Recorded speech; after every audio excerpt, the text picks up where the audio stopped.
Hello everybody, welcome to Spa-Francorchamps for the previous results carry, 1951 Belgian Grand Prix.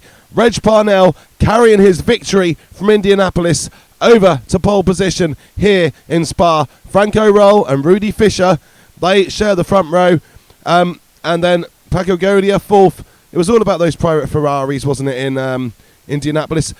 Two of them on the podium. Johnnieclaes is home Grand Prix, he is fifth as well.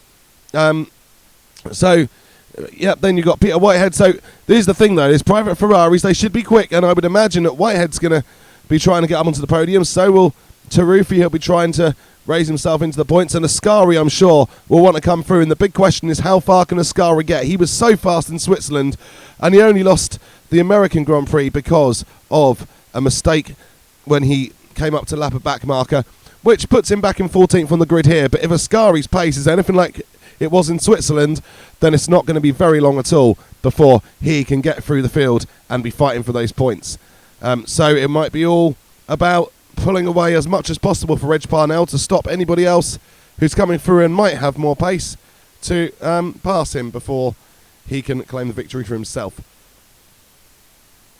Louis Chiron there, we see in 17th. Now he went right to the back of the grid, didn't he? Took a position cut, not a pay cut, a position cut.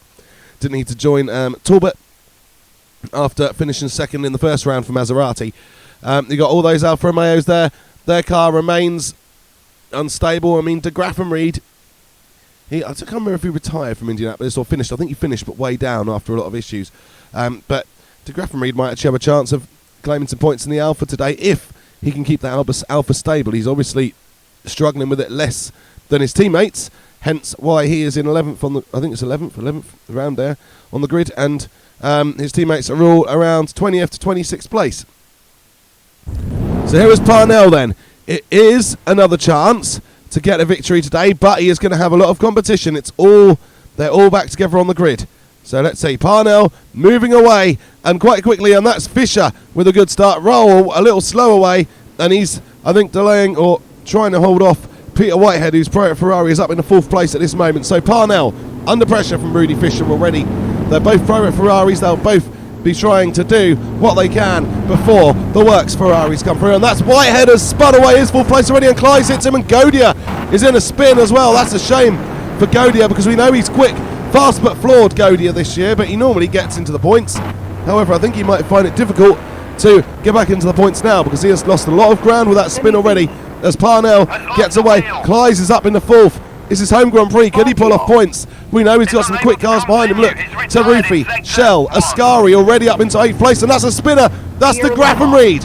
He was up just about to challenge for points, and Alfa haven't got any points this season yet, but De Graffenried spins off. So Alfa Romeo having trouble already in this race, and their top car is already out of the Grand Prix. I don't know if he's out, but he's definitely spun it off, I would imagine. Well, I don't know if he'll continue or not. We'll have to wait to find out on that one.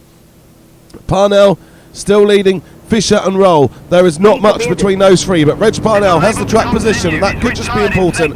Pierotaruffi, he has already passed Johnnieclaes. He's up in the fourth place. Claes holds on a fifth, and Ascari now fighting for the right to get past Harry Shell. He will be trying his best to do that because he's in 7th and he wants to work his way higher up. He wants to get back into those points because I think the Indianapolis race was very much a glitch for Ascari rather than the norm. That's what he'll be hoping.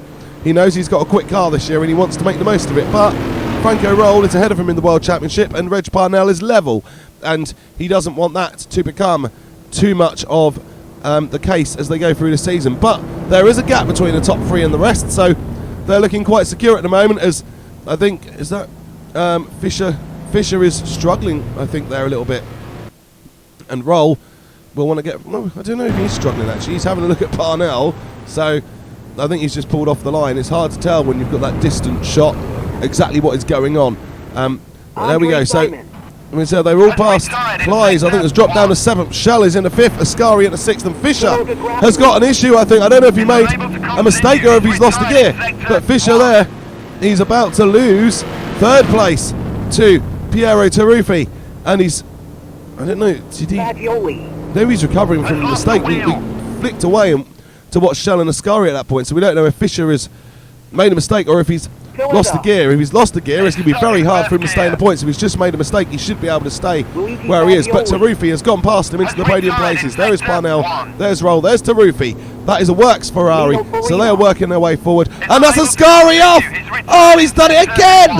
I don't know. He was obviously trying to pass Harry Schell for the points and put himself maybe it was just a bit of dirty track and he carried him out wide, but Ascari has spun off, he's lost the wheel, and Ascari goes out again. 2 races out of 3. He was hoping after Switzerland this would be his year, but this now is looking like it's going to have to be a big fight back if it's going to be his year, because Reg Parnell is not only leading, but he is getting clear, and he is about to take his second victory of the season, as long as that car holds together.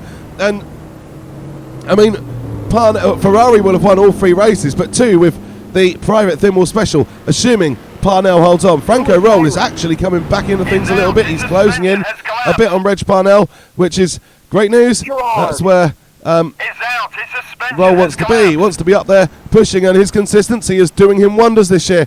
And look, that's, I think, someone else passing johnnieclaes. Godia coming back into the race. He's now up to 6th place. You've got Peter Walker. You've got another spinner there. That's Gonzalez. He's gone all the way up to 12th on his debut for Ferrari, but I think he's had an issue with Benetto's Alfa Romeo, and they are both out of the Grand Prix. So more issues there for Alfa Romeo, and some more issues for some of the Ferraris. They're not all finding it as straightforward as Reg Parnell and pierotaruffi in this race as well. Here comes Parnell through the final corner. It's going to be a second win in the last 2 races for Reg Parnell, and the combination of Brit and Private Ferrari are working beautifully. Reg Parnell wins the Belgian Grand Prix. Rol finishes 2nd. That will extend. Will it extend the championship lead for him? I think I'll have to do the calculations there. But Rol is being consistent, but he hasn't won a race yet. But Reg Parnell has taken 2 wins now this season. So it is developing very, very nicely for Reg Parnell and Ferrari in this year's World Championship. And we are going to have a look at the race results, and then we'll let you know what's going on in the World Championship as well. So Reg Parnell, he wins the race in the thin wall special Ferrari. francorol 2nd for Oscar. pierotaruffi 3rd. That's the works Ferrari, back in the points after a difficult race in Indianapolis for the team. Rudifischer 4th in his private Ferrari, so still getting some good points. Harry Schell 5th for Maserati, so he picks up a couple of points. Godia lost too much ground after spinning off early in the race and couldn't quite make it up, but to recover to 6th is still not bad at all. Johnnieclaes 7th in his home Grand Prix, so yeah, he was 4th at one point. He was hoping for more, but that's all, but ultimately just doesn't have the pace that a lot of the other cars do. So yeah, Claes dropping to 7th. Still a decent race for him considering the equipment he's got. The World Championship then, it sees francorol and Reg Parnell tied at the top on 16 points. Albertoascari is 3rd on 8. Then we have Fischer 4th on 7. Chiron 5th on 6th. Godia 6th on 5. Taruffi 7th on 4. Those are actually his first points of the season then. Rosier 8th on 3. Claes 9th on 2. And Schell 10th on 2. The Constructors' Championship sees Ferrari now on 35 points. All of the private and works points added together there. Ferrari on 35 points. Oscar 16 points, considering they've only got 1 car, and that is francorol doing an amazing, amazing job. So yeah, they are 2nd at the moment. Maserati 3rd on 13, and Talbot 4th on 5. So this will roll on to the next race, and we will see Reg Parnell. He will be starting in a very, very good position again for that one. But Ascari, he will be starting, I think he's going to be starting down in 20th, so he's going to have a lot of work to do. Well, if you've enjoyed this, please do like and subscribe. Thank you for watching, and take care. We will see you soon.